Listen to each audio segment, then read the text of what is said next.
Alrighty, guys, welcome back to the show. Before we get into today's segment, I just want to say I appreciate all of you that are subscribing and liking my posts. We have been getting, more people joining and subscribing, liking, and just overall more views on the channel. And I believe there's 41 subscribers now, so I appreciate all of you. But yeah, again, if you guys would just like and subscribe this video, if you guys like my videos, that would be greatly appreciated. And we also have a lot of disagreeers in my comments, and like it or not, I want the best. I want what's best for you in America, and that's kind of what today's episode is about. And really the truth of it all, of the two parties, and what the two parties are saying. So I want to play two videos here of Karoline Leavitt and then AOC speaking about the constituency of each other's parties. And it's just really telling, and something that I've really been trying to hammer home, of the messaging of each other's parties, and how the Republican, if you're not a part of their base, then they're not really like aligning with you, really, or really saying that, we're going to do best by you. Donald Trump has said multiple times that he'll pull state funding for Democrat states or cities, like whether that be Mamdani in New York and the mayoral race, or Gavin Newsom in California. For the whole state of California, even though there's a ton of Republicans in California as well. But yeah, so let's get into that video, or those two videos. All right, guys, so here is the two videos.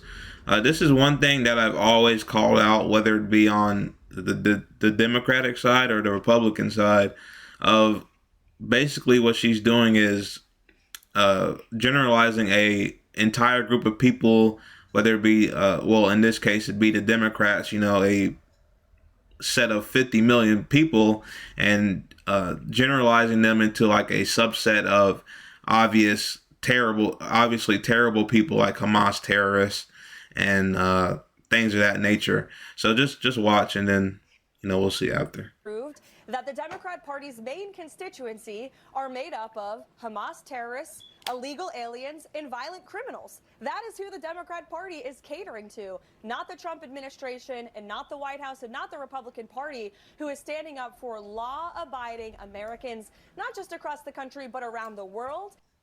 Okay, that's all there is. So Democrats are Hamas terrorists, illegal aliens, and violent criminals. Wow, that is astonishing. And this comes from the speaker, or that's not her main position, but she essentially speaks for the White House. And this is coming from a party where they got absolutely mad that when Joe Biden called their constituents total trash or something like that. I think he said Trump supporters were trash, which I also said was a terrible thing to say, and I think he actually apologized for it. But obviously Karoline Leavitt and nobody even on the right would Trump believes. Hold on. Nobody on the right would even condemn what she said, and they'd probably agree wholeheartedly. So let's watch what AOC says about basically healthcare and in rural states, and not in blue states, in Republican states. Trump believes that if you don't vote for him, he doesn't have to be your leader. That if you didn't vote for him, that you don't deserve good things to happen to you. I don't care if someone voted for me or not. I don't care if someone is a Republican or an independent or a Democrat. I don't care if someone likes me or not. That will never change the fact that I'm going to fight for them to have health care. I want MAGA to have health care. I want MAGA to be paid a living wage. But he doesn't want people who are Democrats, or he doesn't want people based on their political affiliation to benefit. And that is the difference between a strongman and an authoritarian and a leader of a democracy. Trump believes. Exactly. So Donald Trump all the time, as I said in the beginning of this video, whether it be, him really treating people in blue states like not even a part of the United States, whether it be, again, like I've already said it, but in California, he's telling colleges to abide by these set of rules, and if you don't do it, then we're going to pull your federal funding just because he said so. And then obviously Gavin Newsom fought back and said, then if you did do those, follow those set of rules, then you'd lose your state funding. So it would go hand in hand.